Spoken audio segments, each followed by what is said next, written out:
Edgar Sosa-Casper Ware matchup set to fire as Breakers, Melbourne go at it again.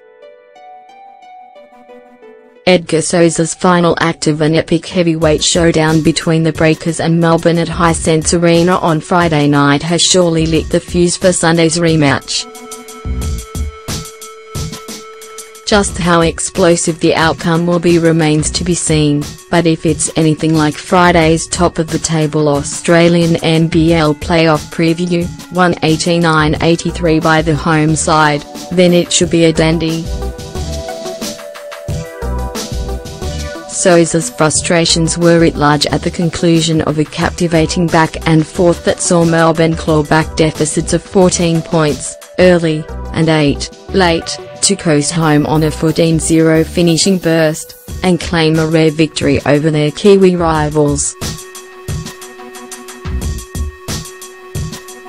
The win all but sealed the minor premiership for Dean Vickerman's men, 18-7, and left the 15-10 Breakers, with 3 to play, locked in a tight battle with Adelaide, 16-10, and Perth, 15-11, for the no-2 finishing spot, and home semi-final advantage.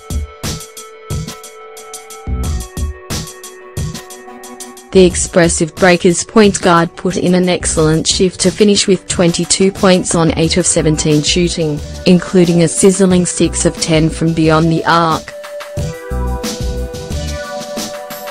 But his temperature had been building throughout after he had been well shackled following a 16-point opening quarter, picked up an annoying ankle injury that slowed him somewhat and then got drawn into a verbal back-and-forth with chirpy Melbourne import Edgar Casper Ware. Ware was a nemesis all night, and didn't mind telling the Breakers so.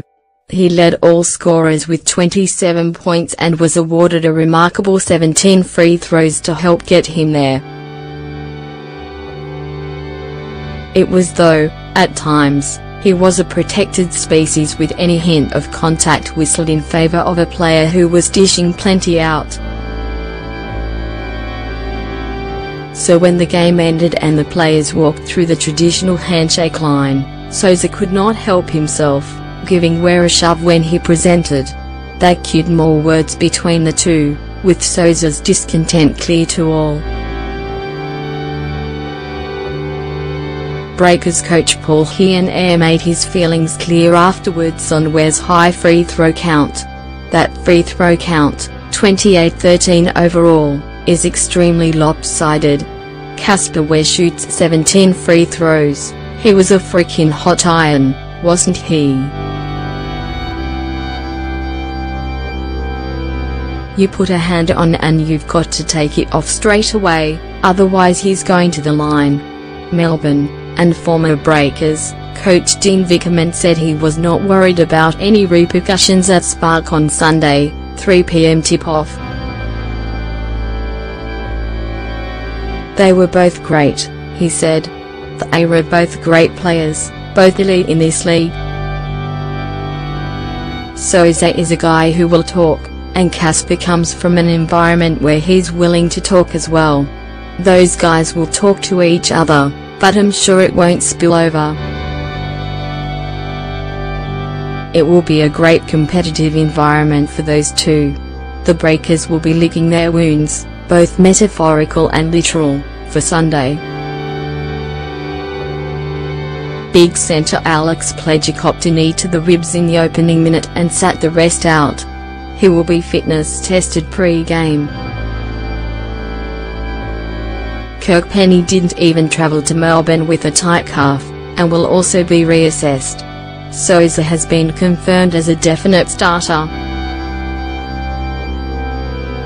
The Breakers did plenty positive against a team they have owned in recent years, winning 10 of their previous 11 matchups. But they fouled too much, coughed up some crucial offensive boards at the end and simply ran out of puff, going scoreless over the last 6 minutes. A 28 advantage in second chance points was crucial in the home side's comeback victory. We've tried to be better in our execution down the stretch, but I don't think it was there, said Hearn. We settled too much for tough jumpers, rather than staying on the front foot. We got good stuff all night once we got the ball in the paint. The Breakers understand the importance of finishing second, and getting that first semi-final at home, on the back of the FIBA international window. Exacting some quick turnaround revenge against a side that has never won in Auckland will be a key step. One final point: if Spark Arena is as empty as it's been in recent weeks, Auckland's basketball fraternity need a giant kick up the backside. Friday was a high-quality, high-intensity, dramatic, physical affair that set the scene perfectly for a potential semi-final match-up. Sunday should be more of the same.